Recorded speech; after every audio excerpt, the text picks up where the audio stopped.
From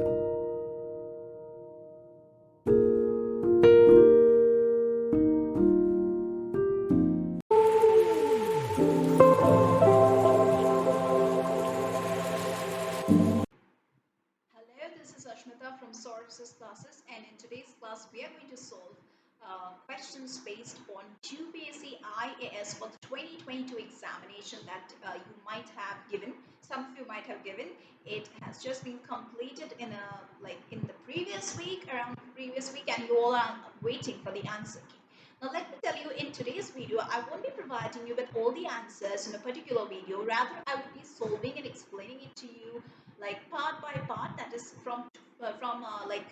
we are solving this paper on that is paper 1 general studies from the UPSC IAS 2022 June 2022 paper, and we are going to solve only 5 questions in today's class from 51 till 55. Now these questions will be from paper 1. Once again, I'm saying it's from the paper 1 of the general studies paper. So if you want to know the answers and why did I choose that to be the correct answer, you need to follow our classes. So let's start discussing the questions. Now starting with question number 51, it says, in the Government of India Act 1919, the functions of provincial government were divided into reserved and transferred subjects. So which of the following were treated as reserved subjects? A nice question they have given. Which of the following they are treating as reserved subjects? They have given you 4 statements, that is administration of justice. Number 2, they have given local self-government, and number 3, they have given land revenue, and there's another option, that is police. So you need to select the correct answer using the code which is given below. Now these are simple multiple choice questions. If you understand the question properly, then definitely you will be locating the correct answer. You need a bit of time for understanding the question and to find out the correct answer, but just because you don't have that much time, you need to hurry up. So over here, you need to first check these options. Once you find out which comes under reserved subjects, you would be able to very easily choose the correct answer. Okay, so over here, your number 1 option would be all right. Then your this number 3 would be all right. Number 4 would be all right. That is police.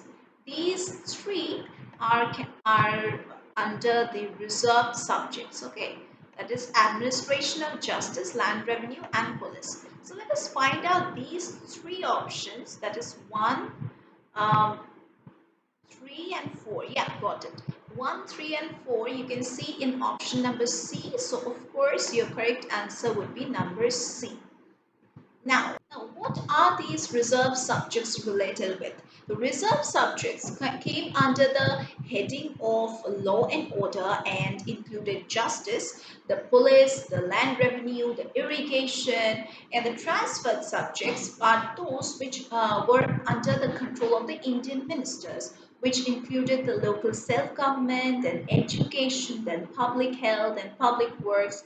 Then you have this agriculture, forests, fisheries. All these comes under these transferred subjects. Okay, so you have come to know what are reserved subjects, what are transferred subjects. Now moving over to the next question. That is question number 52.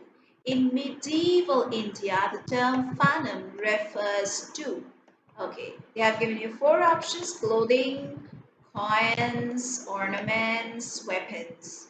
Now your correct answer would be coins. Now phantom means coins. Okay.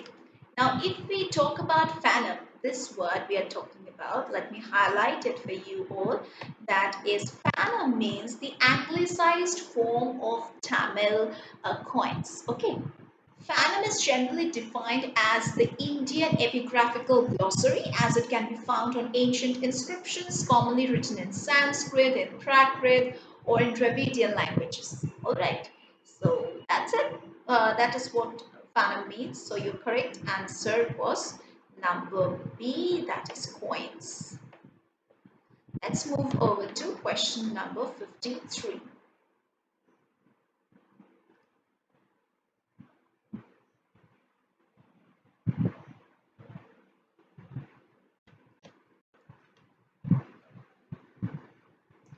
Question number 53 says, consider the following freedom fighters. They have given the names of Barindra Kumar Ghosh. Let me mark it. Barindra Kumar Ghosh. They have given Jogesh Chandra Chatterjee. They have given Rash Bihari Bose. Now, the question basically is asking you who of the above was or were actively associated with the Gadar party. Okay, Gadar party. So, who all were associated? History students, you must be knowing this. This is a very easy question for those who have taken up history and have studied history the most and are taking up history as their mains paper. Now, your answer would be uh, Rash Bihari Bose. He is directly linked with the Gadar party. Okay, Rash Bihari Bose. So your answer would be number D. Now I have told you the correct answer, right? That's Rash Bihari Bose, and your answer is number 3 only because I have marked number 3 to be related to Gadar party. Now what I'm going to do is I am going to tell you where was Barindra Kumar Ghosh related to. Barindra Kumar Ghosh was related to Anushilan Samiti. Alright. What did I say? Barindra Kumar Ghosh was a part of Anushilan Samiti. What about Jogesh Chandra Chatterjee? Now, Jogesh Chandra Chatterjee was related to, once again, Anushilan Samiti. All right. So, I have told you uh, everything about these names that are provided over here. Now, let us move over to the next question. Let's check what is given in question number 54. It says, with reference to the proposals of the Cripps mission, consider the following statements. Number 1 says, the Constituent Assembly would have members nominated by the provincial assemblies as well as the princely states.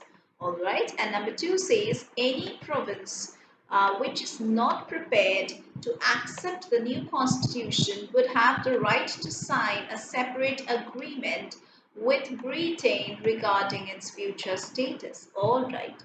So, um, so your correct option is option number 2. If you can read it, your correct option is option number 2. So your correct option would be number B. All right. Number B is your correct option because it says 2 only. Number 2 only. Now, let me tell you something about this. Now, according to the proposals of the Cripps mission, what happened is that a constituent assembly would consist of the members who are elected by the lower house of the Indian legislature and the representatives of the princely states nominated by their rulers. So, of course, number 2 would be the correct option. Let's move over to the last question for today's class.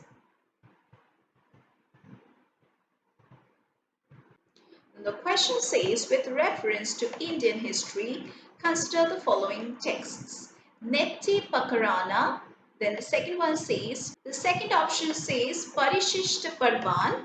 The third one says Avadana Shataka. And fourth one says Trishatilakshana Mahapurana. So, which of these texts can be considered as a part of Indian history? Now over here, your correct answer would be option 2, that is Parishishta Parvan, and number 4, that is Trishatilakshana Mahapurana. Alright, now let me tell you something about option number 3, which is not coming under this history or Indian history text, that is Avadana Shataka. Now, Avadana Shataka is also known as the Century of Noble Deeds. It's an anthology in Sanskrit of 100 Buddhist legends, and which is approximately like dating between the time when there was Ashoka Vadana. Okay. So we can say that this option won't go in Indian history. So I'm striking it out. Now we are going to talk about this Parishishta Parvan. Okay, we are going to talk about Parishishta Parvan. Let me mark it for you all. Parishishta Parvan. Now, Parishishta Parvan was also known as Sthavivali Charitra. Okay, it was also known as Sthaviravali Charitra. Okay, Sthaviravali Charitra, and it is a 12th century Sanskrit Mahakavya by Hemachandra, which details and talks about the histories of the earliest Jain teachers. So Jainism is a part of Indian history. That's why we have considered number 2 as the as a part of Indian history. Now we are going to talk about this book which is mentioned over here in number 4. That is Trishash Tilakshana Mahapurana. We are going to talk about this book now. Now, this book is a major Jain text once again.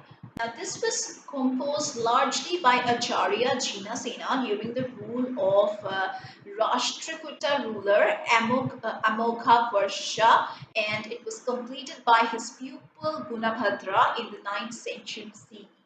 So this Mahapurana, which we call it, it consists of two parts. The first part is written by Acharya Jinasena, and the second part is known as Uttar Purana, which is that section which is composed by Gunabhadra. So that's it. You got your right answer. That is number 2 and number 4. So we are going to consider number B as your correct option. All right.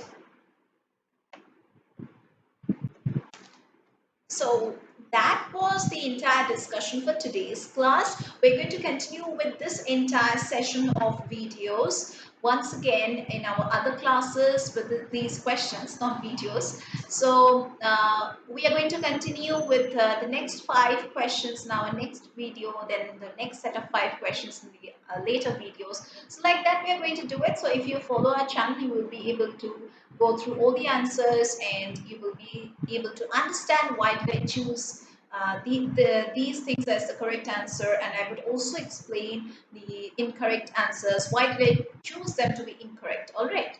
So that's it for today's class. If you want to join our classes, get the live lectures access, then for record lectures portal access, then doubt clearing sessions if you want, then scholarship facilities are there, crash course facilities are there, doubt clearing sessions, mock test facilities, everything if you want the guidance of expert teachers, and also the solutions to the past previous years, like past 5 years question paper solutions. If you want, then you can join our classes. Here we teach for all kinds of competitive examinations and all kinds of entrance examinations. So if you're by chance preparing for any kind of entrance examination, then you can take the guidance of Saurav's classes.